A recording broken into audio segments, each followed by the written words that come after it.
Nothing more fun. There is no better Twitter follow than Ryan Clark, as he is always tweeting about all the football as it's going on. And let's go through some of the more interesting tweets from this weekend. Here comes number one. So you tweeted, hey, say Dominique, so at Dominique Foxworth, that turkey bacon just don't hit the same, huh? Thing don't crisp, can't get no crunch, and you add it too late, it gets real dry and cardboardy. Dallas done tried 3 different types of turkey bacon since the real thing went on IR. Ain't no recipe catch fire yet. RC, explain that tweet.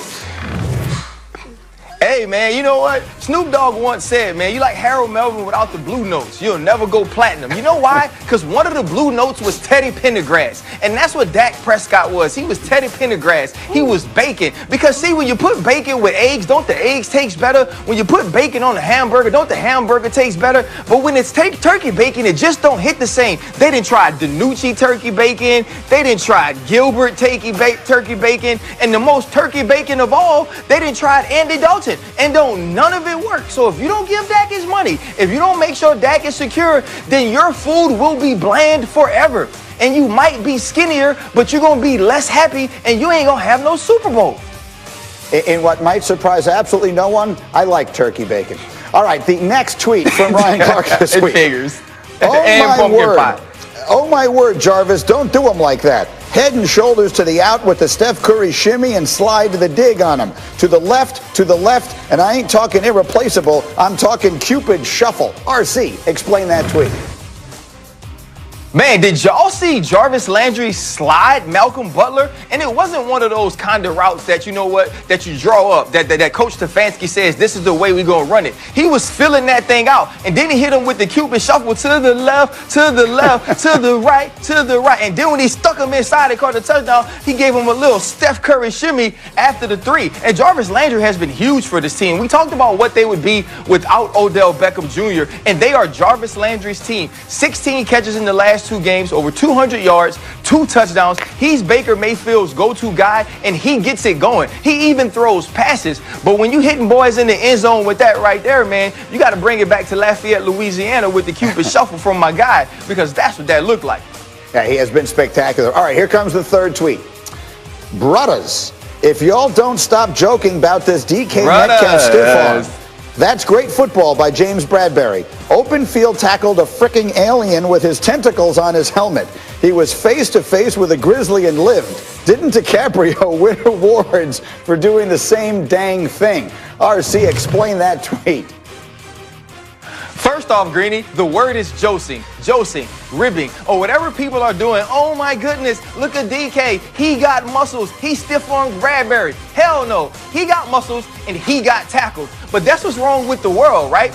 When Leonardo DiCaprio wrestles a bear at the beginning of Revenant, we give him an Oscar. We didn't give him one for What's Eating Gilbert Grape. We didn't give him one for Titanic. We didn't give him one for Gangs of New York. Why we gave it to him? Because he fought a freaking bear. That's why. So James Bradbury does the same thing. He fights the bear, actually wins, and we make fun of him because that's the world we live in. We want to see big offensive players do big physical things because they're usually soft, and oh, let's have fun. You know who enjoys that, Greeny? Soft people. Soft people want to see people get stiff-armed because soft people couldn't imagine having to run up and tackle other people on the other side. So I'm tired of it. I ain't letting DBs get talked about no more. I told y'all that last week. I'm standing for my guys. Hell of a tackle, James Bradbury. You deserve an Oscar. I love it. Absolutely love it, and you couldn't be more right. All right, Ryan Clark explaining his tweets like nobody else possibly could.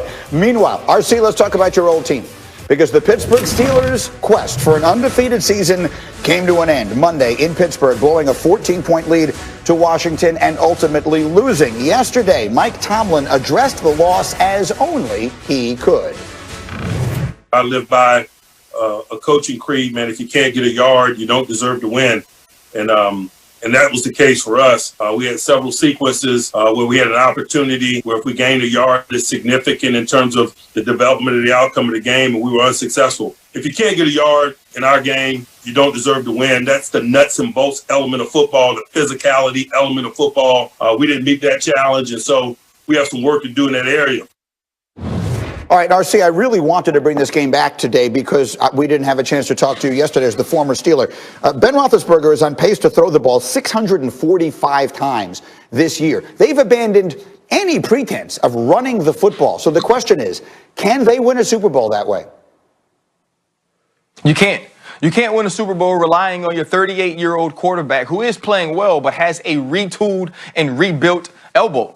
That's not the way to win football games. You can't have 3rd and 1 or 4th and 1, miss it 13 times this season, which is second worst in the NFL. And that's who the Pittsburgh Steelers are. The Pittsburgh Steelers are a team that was built on physicality. They're an organization that was built on physicality. And when you get 4th and 1, you decide to throw sluggos to the outside to 3rd string running backs. And that's not the way you win. When you can't kick a field goal, when you can't get 4th and 1 so you can seal away the Dallas Cowboys, who we've seen can't stop the run or with any type of proficiency or efficiency. And so for me, the Pittsburgh Steelers need to get back to physicality. They need to get back to an identity that doesn't say Ben Roethlisberger has to drop back 53 times in order for our team to win a football game. Dominique, what do you think? It's a fascinating one because, again, they're 11-1, so it's hard to complain, but it does feel like they would be trying something that we've never seen before. What do you think?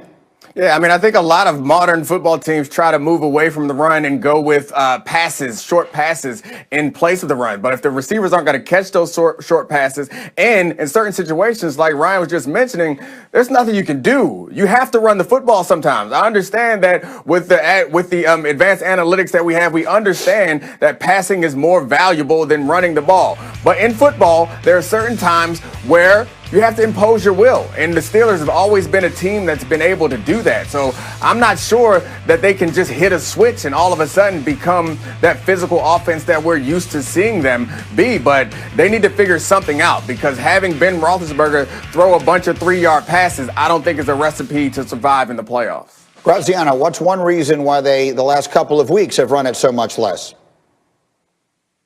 I'll give you 2 reasons. They didn't have James Conner and they didn't have their center, Pouncey. If they get those 2 guys back, maybe they approach that 4th and 1, 4th and short situation a little bit differently. I'm not saying it's about flipping a switch. They obviously are going to lean on their passing game because they love their receivers and they're so deep and so talented there. But in terms of the question of what do you need when you need 1 yard to win a game, I think they'll be better equipped going forward once they get those guys back in the lineup than they were Monday night in the Ryan Clark Bowl. What do you think, RC? Is it as simple as that? Or they are playing without their lead running back in James Conner, and of course Pouncey has been a mainstay on that offensive line for a very long time. Is it as simple as that? They get those guys back, do they look different? No, I mean, it's not as simple as that. I think if you get Pouncey back, you do look different as a team. He makes the calls. He's the leader of that offensive line. He has that rapport with Ben Roethlisberger, and he's a guy that's a movement guy that you can get out on the edge and pull and do some things that we don't normally see centers do. But this team hasn't run the ball well all season, and obviously James Conner is their number 1 back. But even with him, they relied on the Juju Smith-Schusters, the Claypools, the Deontay Johnsons, the Eric Ebrons to pick up those short yardage gains that they had to get in gotta have it moments. And so for me, it's not just about having the people, it's about a mentality. It's about a strategy that says we are going to stick to the run and we're going to become a team that can be a dual threat when we're playing offense. Until they get back to that, I just don't see how they match up with teams like Kansas City, the Buffalo Bills, who we'll see them play this upcoming week, because those teams can do both. Those teams can defend both, and you're going to need some type of stability offensively other than what Ben Roethlisberger can provide you through the pass game. Well, and that leads me perfectly to what I wanted to say to Dominique earlier, and I didn't have time when we were debating who were the leading MVP candidates if we were to take out Mahomes and Rodgers, which granted, I mean, those 2 guys are clearly the front runners. And you brought up Deshaun Watson, who's doing so much on a team that isn't winning. And I love Deshaun Watson. But Ben Roethlisberger's name belongs in this conversation. Ben Roethlisberger has 27 touchdowns, 7 picks. All they do is throw it, and all the receivers do is drop it. That team leads the league by a wide margin in drops, and they're 11-1. Dominique, I think it is unreasonable not to at least put his name in that discussion, no? All right, he put him in a discussion, and now we can take it out. Like it doesn't feel like when you watch those games, it doesn't feel like Ben Roethlisberger is the reason why. He's throwing the short passes. The receivers are the key to that offense. So I understand why you want to put him in there. We can put him in there for a second. We can discuss it, and then me and my man Dan Graziano can go grab that name and throw it out where it belongs, nowhere near those other names. Sorry. Okay, fair enough. I'm not putting them He's near like the first two 22nd names, in but QBR, like I'll Why put are him you with the so third. mean? All right, we'll leave it there for the moment. So mean. If there's one thing we settled there, it's that I'm right. As we continue, if you were starting a franchise today, which of these quarterbacks would you want running it? We revisit the class of 18 with Mel Kiper next.